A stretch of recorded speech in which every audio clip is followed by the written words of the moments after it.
ஒன்றிய அரசு பாஜக ஏதாவது நமக்கு துணை இருந்தாங்களா? நம்ம கேட்கிற நிதியை கொடுக்கறாங்களா? நாங்களும் தான் ஆட்சி செஞ்சோம், இவ்வளவு கடன் வாங்கலையே.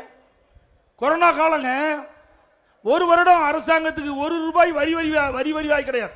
₹1 வரி வரிவாய் கிடையாது. உங்களுக்கு அத்தனை பேருக்கும் தெரியும். கொரோனா காலத்தில் வெளிவர முடிஞ்சுதா? சொல்லுங்க, வெளிவர முடிஞ்சுதா? ஒரு வருஷம் ஒரு முகத்தை ஒருத்தர் பார்க்க முடியல. இன்றைக்கு காட்டிலே எளிதாக பரவக்கூடிய வைரஸ் நோய் கொரோனா வைரஸ் நோய். அந்த நோய் ஒருவரை தாக்கப்பட்டால் உயிருக்கு ஆபத்து. அதிலிருந்து அதிமுக அரசு இருக்கின்ற பொழுது மக்களை பாதுகாத்த அரசாங்கம் அதிமுக அரசாங்கம். விலை மதிக்க முடியாத உயிரை நாங்கள் காப்பாற்றணும். அப்படி இந்த அரசாங்கத்துக்கு ஏதாவது சோதனை வந்ததா? நான் முதலமைச்சர் பதவி ஏற்கின்ற பொழுது கடுமையான வறட்சி, குடிப்பதற்கு கூட தண்ணீர் கிடையாது. அந்த காலகட்டத்திலும் மக்களுக்கு தடையில்லாம பாதுகாக்கப்பட்ட தண்ணீரை கொடுத்தோம். இரண்டாவது, கடுமையான புயல் டெல்டா மாவட்டம் முழுவதும் புரட்டி போட்டு போய்விட்டது. விவசாயிகள் பெரிய பாதிப்பு, பல வீடுகள் சேதமடைந்து, உடைமைகளுக்கு பாதுகாப்பு இல்லை, உடைமைகள் எல்லாம் சேதமடைஞ்சது. அதற்கு தேவை நிவாரணத்தை கொடுத்தோம்.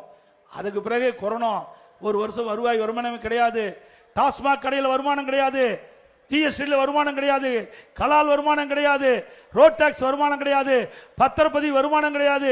₹1 வரி வருவாய் இல்லாம ஆட்சி செய்த ஒரே அரசாங்கம் அதிமுக அரசாங்கம்.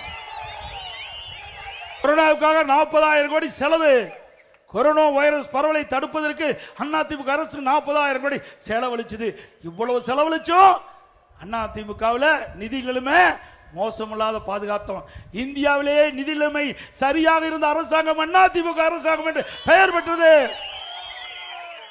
கொரோனா காலம், இன்றைக்கு ஏழை மக்களுக்கு வேலை வாய்ப்பு இல்லை, அவர்கள் பாதிக்கப்படக்கூடாது என்பதற்காக தமிழகத்தில் இருக்கின்ற சுமார் 2 கோடிக்கு மேல் இருக்கின்ற ரேஷன் அட்டைதாரருக்கு விலையில அரிசி ரேஷன் கடையில் கொடுத்தோம், விலையில சக்கரை கொடுத்தோம், விலையில எண்ணெய் கொடுத்தோம், முதற்கட்டமா ₹1000 குடும்ப அட்டைக்கு கொடுத்தோம். இப்படி ஏழைகளை பாதுகாத்த அரசாங்கம் அதிமுக அரசாங்கம். உண்மைதானே?